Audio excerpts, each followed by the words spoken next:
Now, the other thing that I wanted to talk about was this. I made a tweet about this, but this made me really sad because I was actually looking forward to New World because I've played some open beta that they did at one point, and I've played that, and I even streamed it on YouTube, and I enjoyed the combat. I thought the combat was really good. I thought they had some serious balancing issues, but I played just a little bit because I didn't want it to burn out. So I was like, hey, I'll play a little bit, and I was like, okay, this was enough to get me interested to play this game when it actually releases. Then I saw this, which I'm going to be reading for you guys now, and that just destroyed me. It just straight up destroyed me.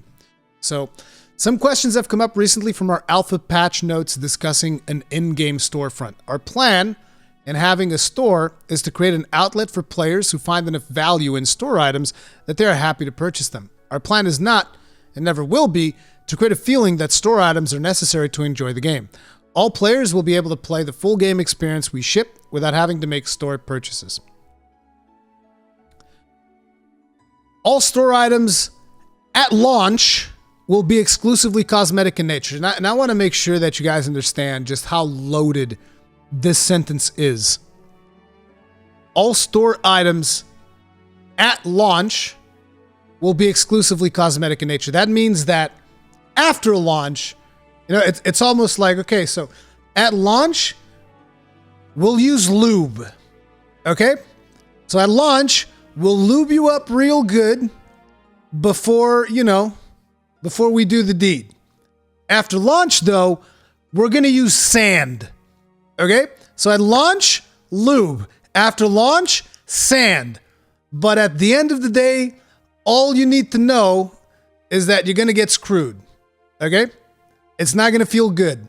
Either way, you're going to get screwed and it's not going to feel good. We're introducing the storefront in alpha in order to test these items and their value. No selections in the store or their indicated cost. During testing, there is no real cost in any case, is final. Our purpose is quality assurance in gathering player feedback. So please share your thoughts. Once the system is introduced, the testing audience will see each type of item we are considering and have an opportunity to provide feedback before they're introduced to the live game. Looking towards the future, we will also test ideas on how to offer players quality of life items for mechanics like rested XP and fast travel, both obtainable in-game and purchasable in the store. The timing of release for these types of items will depend on how players progress in the months after launch. The more players who are able to experience all of our exciting end-game content and game modes, the healthier the overall game experience will be for all players. So let me tell you something. When the game hasn't even released yet, and you're discussing quality of life features, quality of life items, like, well, what are we doing here? Like, no, seriously, someone please explain to me. It's like, oh yeah, we're going to improve your quality of life on our video game by selling you these items for real money. We have, there's a chance for us right now to just make the game better. It's like, instead of making you need quality of life items, we could just make the game better, but we're not gonna. See, instead of that, we're gonna sell. It's that. If you think about this, our discussion that we were having with the Burning Crusade a couple of minutes ago, it's the exact same thing. Remember how I told you? They create a problem, and then they sell you the solution. It's that simple. Like, here's this problem that we have in our video game. You've already paid for our video game. Now here's the solution to this problem. Pay us more. It's like, dude, come on. Come on, dude. Here's a very obvious thing, okay? If there's going to be a quality of life item for rested XP, that means that leveling is going to suck. If there is a quality of life item for fast travel, that means that getting around the map is gonna fucking suck. Both obtainable in-game and purchasable in-store. Obtainable in-game most likely by players who purchased it from store and put it on the in-game auction house. No, I haven't tried the Magic the Gathering Legends. Quality of life, they mean they could just be a responsible company but choose not to? Exactly. Exactly. That is the whole point. it's a serious problem. Like, it's a serious problem that this is what they're talking. And we haven't even gotten to the worst part yet. But it's one thing to offer cosmetics, and even that I think is kind of bad. And I know that some people will use this against me, because some people will come at this argument going like, but Rurikhan, Monster Hunter World and Monster Hunter Rise also sell cosmetics in store. You want to know the difference? The difference is the amount of cosmetics that they sell in the store versus the amount of cosmetics that you can just get in game, and the quality of the cosmetics that they sell you in the store versus the quality of the cosmetics that you get in game. Because let me tell you, I bought all of the DLC for Monster Hunter World because they sold like a pack of DLC. And my most used cosmetic items were things that I got in game because those were the better things, right? Whereas, you know, in this case, you know, it's going to be the other way around. You just know it. It always is. So it's like, you can't even make that argument against Monster Hunter as far as I'm concerned, because you get so much in the game in terms of cosmetics that you can't even, not to mention it's not an MMO and there's like a million other things that I can bring up. But just like even taking that argument seriously, I can destroy people who bring that argument at me, because like, hey, if I could even like make a video just showcasing, here's the DLC cosmetics, and then here's the in-game cosmetics. Whoosh, whoosh, whoosh. It just keeps going and going and going, and it doesn't fucking end. That's the difference. Anyway, beyond that, our goal with all the items of any type is that they do not offer an advantage that imbalances the game. Fast travel in a PvP game. You do understand like territory domination, which is something that is a big deal, by the way, because I've played New World, I've played the beta. Territory domination is a huge factor. So being able to fast travel from point A to point B is 100% an in-game advantage. And anyone that, from the gameplay of New World, anyone that is trying to make the argument that fast traveling from point A to point B is not an in-game advantage is a fucking imbecile. Okay? I will tell you right now, literally anyone that has played the New World beta and will try to tell you that fast travel from point A to point B is not an in-game advantage, he's an idiot. Or he's a shill. I don't know. One of the two. You take your pick. Because it is a massive in-game advantage. Massive. Fucking massive. So that's just straight up selling in-game power to begin with. Fast travel. And then even the rest of the XP is also selling in-game power. Level up faster means you'll be more powerful than other players faster.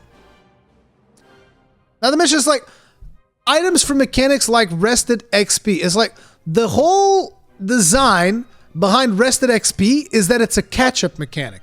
Like, do you actually understand the design behind rested XP? The idea, let me explain to you guys. The idea behind rested XP is that there are some players that when an MMO comes out, they have a lot of time to play the MMO. So they'll keep playing. So they don't get rested XP because they don't stop playing the game. There are other players that don't have as much time. They have their jobs, they have their family life, they have whatever, right? So what they do is they log out at an inn or something like that, or a place where they can earn rested XP. And while they're logged out, their character is banking rested XP so that when they jump back into the game, they can level up a little bit faster than the player who's been playing nonstop. It's still never going to make up the difference. The player who hasn't stopped playing is always going to come out ahead. But the whole concept of rested XP is to work as a catch-up mechanic. So it's actually baked into the game for people that don't have time to play the game. And they're literally selling it to you here, which would basically mean that the players who, who go out and just like play nonstop, they'll just buy rested XP. It defies the logic of the term rested XP to begin with. It's ridiculous. It is completely ridiculous. So, so just the two things that they list here that are not cosmetics, because cosmetics are also important, by the way. Like I already explained that. Cosmetics are also important, and it fucking sucks. Then again, I don't know what their business model is. If it's going to be buy to play, it's going to be free to play. If it's going to be free to play, do whatever the fuck you want. I don't care. right? Because I'm probably not going to be playing it anyway. If it's buy to play, I think it's scummy. And if it's pay to play, so if it's actually like a subscription model, then I think it's super scummy. But I don't think they're going to go for a subscription model because later down the line, they bring something up that just completely kills it for me, which is right here.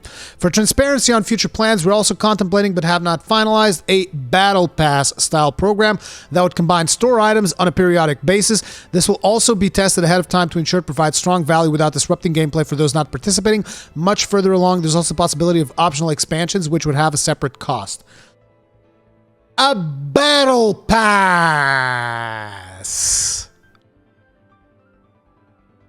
A Battle Pass. The main reason why I no longer play Dauntless. I love Dauntless. And then I realized that I got, I was playing mostly to do the Battle Pass requirements, and I got so burned out on it, and I just stopped playing it. I was really enjoying Dauntless when I was playing it, but the Battle Pass basically burned me out of the game. Because Battle Passes is, again, something that reinforces engagement versus what is fun. So, like, I'd be playing... this is my Dauntless example, right? I'd be playing Dauntless and having a really good time, and I'm like, I want to go hunt this monster. But the Battle Pass would be like, but you should hunt this one instead. And I'm like, well, I don't want to hunt that one. I want to hunt the other one. It's like, okay, but you're going to get less than you would have gotten if you hunted this one. And that eventually, seeped into my mind in the way that I was just like, I'm sorry, I can't. I'm done. I quit. And I actually paid I actually paid for, a bunch of Battle Passes on there and bought shit on there because I really enjoy the game. And I don't regret it, but the Battle Pass system is something that I've realized that it's just never going to be for me. It's just never going to be for me. It is just something that quite simply does not engage me. I don't even understand how Battle Passes actually engage the people who are playing the games. It is very hard for me to comprehend because it's basically a list of chores for you to fucking do. It's like essentially what Blizzard has with their dailies and their weeklies and all this other stuff. It's like a Battle Pass. It's like they're basically forcing you to do things that you don't want to do. It's a Battle Pass. It's just not by name. And you pay by the month instead of paying by pass, but it is a Battle Pass. A Battle Pass is whenever a video game is trying to convince you to do something that you don't want to do and that you don't think it's fun. That is what a Battle Pass is. No, I did not play Phantasy Star Online 2. It has a Battle Pass? Well, I guess I'm not going to be playing that either. Fuck. And I was interested. And this New World thing just killed it for me. It completely killed it. I was like, okay, well, because here's the thing, right? Even if they walk back on every single thing they said here, like think about this for a minute now. Imagine if tomorrow New World releases a press statement or whatever, a post like this, completely walking back on every single thing they said here. If they walk back on everything, you can't trust them anymore. Because this is what they want to do deep down. This is what they want. They want to do the Battle Pass. They want to do the cosmetic store. They want to sell you rested XP and fast. This is what they want to do. This is their business plan. This is what they want for this game. And it's just like, it doesn't matter if they walk it back, because ultimately, this is what they will eventually do. Because like you look at World of Warcraft, and the first mount that ever came out, what was it called? The Sparkle Pony. You all know what I'm talking about. The first mount came out, everybody was like, oh, it's fine. It's just a mount. It's fine. It's not a problem at all. What do you mean? You're overreacting. And now it's the mount, it's the boosts, it's the in-game gold. You literally just buy in-game gold, which I'm not going to say that you're buying power with gold, because some people actually defend that. They're like, no, World of Warcraft isn't pay to win. World of Warcraft is actually literally pay to win. Literally. You literally buy gold that you can literally use to buy epic items on the auction house. Do I need to spell it out for you? Literally pay to win. Rurikhan just reminded about a new MMORPG. Lazy Peon made a review for it. Ashes of Creating Ashes of Creation. What do you think about it? I'm curious about Ashes of Creation, particularly because I saw a video the other day where someone said they have dwarves as a playable race. They're going to have dwarves as a playable race. And I was like, now that's cool. That's cool. They have dwarves. You got me on the hook. So I'm curious about it, but I'll also say that I'm looking at that art style. It's not really captivating me. And I'm looking at the animations and I'm like, I don't know. Like I said, I'm very much into animations and art style. And that's the part of Ashes of Creation that is not appealing to me at all right now. You know, to each his own. If you guys like it, you like it. But that's like my thing about Ashes of Creation.